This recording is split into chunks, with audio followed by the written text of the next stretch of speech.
গরুর বট বা বুড়ি আমরা যে যাই বলে থাকি না কেন, আর এই খাবারটি কিন্তু কম বেশি সবাই অনেক পছন্দ করে থাকে।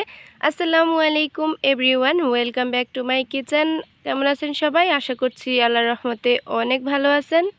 আমি তাসমিম, নাবা ইসলাম কিচেনে সবাইকে আরও একবার স্বাগতম। আজকে আমি একদম সিম্পলভাবে কিভাবে আপনার গরুর বট রান্না করবেন, এটা কিন্তু একদম ইজিলি সাথে আলু দিয়ে কত মজা হয় সেভাবেই আপনাদেরকে শেয়ার করব।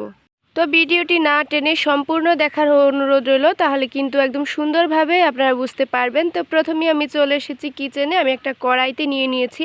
তো এখানে 1 কেজি পরিমাণ ভুঁড়ি আছে, আর এর জন্য যতটুকু মশলার প্রয়োজন সেটাই আমি বলে দিচ্ছি। প্রথমেই আমি এখানে 2 চা চামচ পরিমাণ আদা রসুনের পেস্ট নিয়েছি, জিরার পেস্ট নিয়েছি 1.5 চা চামচ পরিমাণ, এখানে গোটা দিয়ে দিয়েছি দারুচিনি 3 থেকে 4 টুকরো, 3টি তেজপাতা মাঝখান থেকে ছিঁড়ে দিয়েছি, 1 চা চামচ পরিমাণ কালো গোলমরিচ অ্যাড করেছি, সাথে অ্যাড করে দিচ্ছি কুকিং অয়েল 2 টেবিল চামচ পরিমাণ। এখন আরও অ্যাড করে দিচ্ছি একটি পেঁয়াজের অর্ধেক, আমি একটু মোটা করে কেটে দিয়েছি। এখন অ্যাড করে দিয়েছি লবণ 1 চা চামচ, হলুদ গুঁড়া দিয়ে দিচ্ছি 1.5 চা চামচ পরিমাণ, আরও মরিচ গুঁড়া ব্যবহার করছি 1.5 চা চামচ পরিমাণ।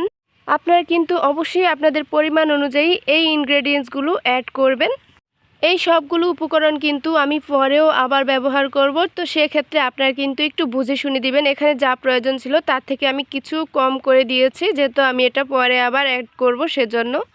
এই সবগুলো উপকরণ আমি একটু কাঠির সাহায্যে ভালো করে মিক্স করে নিচ্ছি। আপনারা চাইলে এটা হাতের সাহায্যে করতে পারেন। দেখতে পাচ্ছেন এরকম করে মিক্স করে নিয়েছি। এখন আমি চুলায় বসিয়ে দিচ্ছি।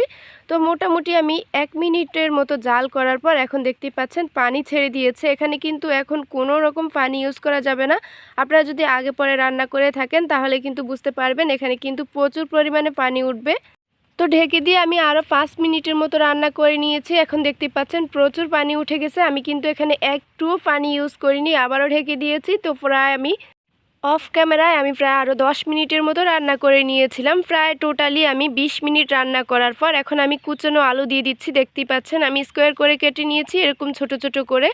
আর ভুঁড়ি যেহেতু ছোট ছোট থাকে সেজন্য আলুটাও একটু ছোট করে দিলে দেখতে ভালো লাগে। তবে আপনার চাইলে আলুটি স্কিপ করতে পারেন, একই পদ্ধতিতে আপনারা ভুনা করতে পারেন। তো আমি এখানে আলু দিয়েছি, আমার খেতে আলুর সাথে ভালো লাগে সেজন্য। তো আমি 5 মিনিট আরও জাল করে নিয়েছিলাম ঢেকে। আর এইভাবে রান্না করলে কিন্তু একটুও গন্ধ থাকবে না, কিচ্ছু না, যে একটা স্মেল থাকে সেটাও আর আসবে না। মোটামুটি আলুটি 70% সেদ্ধ হয়ে গিয়েছে। এটা একটা সাইডে রেখে এখন আমি এখানে একটা ফোড়ন দিচ্ছি। তো আমি এখানে মোটামুটি 4 টেবিল চামচ পরিমাণ কুকিং অয়েল অ্যাড করে দিয়েছি, আর এখানে বড় সাইজের একটি পেঁয়াজ কুচি করে দিয়ে এটা 1 মিনিটের মতো ভেজে নিয়েছি। এখন কিছু মশলা ব্যবহার করছি। তো এখানে আদার পেস্ট নিয়েছি 1 চা চামচ, রসুনের পেস্ট নিয়েছি 1 চা চামচ, আরও জিরার পেস্ট নিয়েছি 1 চা চামচ পরিমাণ। এই সবগুলো উপকরণ 1 মিনিটের মতো ভেজে নিয়ে এখন কিছু গরম মশলা অ্যাড করে দিচ্ছি।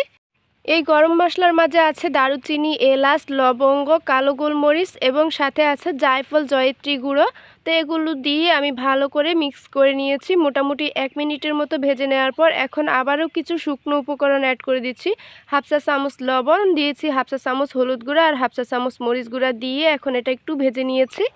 এই ধরেন মোটামুটি 1 মিনিট ভাজার পর এখন আমি এখানে সামান্য পরিমাণ পানি অ্যাড করেছি, জাস্ট মশলাটা আমি ভালোভাবে কষানোর জন্য। তো মোটামুটি মশলাটা আমি 2 মিনিটের মতো ফুটিয়ে নিয়েছি, আর এখন দেখতে পাচ্ছেন মশলা থেকে তেলটা আলাদা হয়ে গিয়েছে, বুঝতে হবে এটা পারফেক্ট আছে। এখন আমি যে ভুঁড়িটা আগে রান্না করে রেখেছিলাম সেখানে ঢেলে দিয়েছি। আর এইভাবে ফোড়নটা দেওয়ার ফলে এই তরকারিটার স্বাদগুণ কিন্তু দ্বিগুণ বেড়ে যায়। আরও একটা কথা, এইভাবে যদি আপনারা এই ভুঁড়িটা রান্না করেন যে একটা স্মেল থাকে সেটা কিন্তু একদমই থাকে না। যারা খেতে চান না বা খেতে পারেন না তারা কিন্তু এইভাবে একবার বাসায় ট্রাই করে দেখতে পারেন।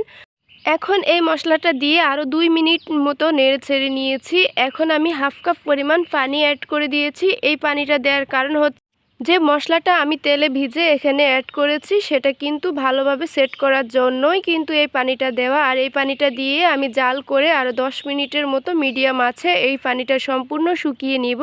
যখনই এরকম তেলটা ছেড়ে আসবে উপরে আর কোনো রকম পানি থাকবে না, তখন বুঝতে হবে এই রান্নাটা কিন্তু একদম কমপ্লিট। আর এই পুরো রান্নাটা করতে প্রায় আমার 1 ঘন্টা সময় লেগেছিল। আমি কিন্তু চুলার আঁচটা সম্পূর্ণ রান্না করার সময় মিডিয়াম হিটে রেখেই রান্না করেছি, কারণ ভুড়ি হতে কিন্তু একটু সময় লাগে, সেজন্যই কিন্তু একটু ধৈর্য সহকারে রান্না করতে হবে, তাহলেই আপনারা কোনো রকম গন্ধ বা বাজে স্মেল পাবেন না। আর একদম কমপ্লিট এখন আমার রান্নাটা হয়ে গিয়েছে। তো 5 মিনিট পর একটু ঠান্ডা হয়ে গিয়েছে, এখন আমি একটু সার্ভ করে দেখিয়ে দিচ্ছি। খেয়াল করেছেন নিশ্চয়ই, আমি কিন্তু একদমই পানি কোনো রকম নেই, শুধুমাত্র তেলটা উপরে উঠে এসেছে, তখনই কিন্তু আমি এটি চুলা থেকে নামিয়ে নিয়েছি। আর এখন দেখতেই পাচ্ছেন একদম ভুনা ভুনা হয়ে গিয়েছে। আর এইভাবে রান্না করলে কিন্তু আপনার কোনো রকম গন্ধ থাকবে না, কিচ্ছু না। আর খেতে হয়েছিল একদম ফার্স্ট ক্লাস। তো আজকের মতো এখানেই, আল্লাহ হাফেজ।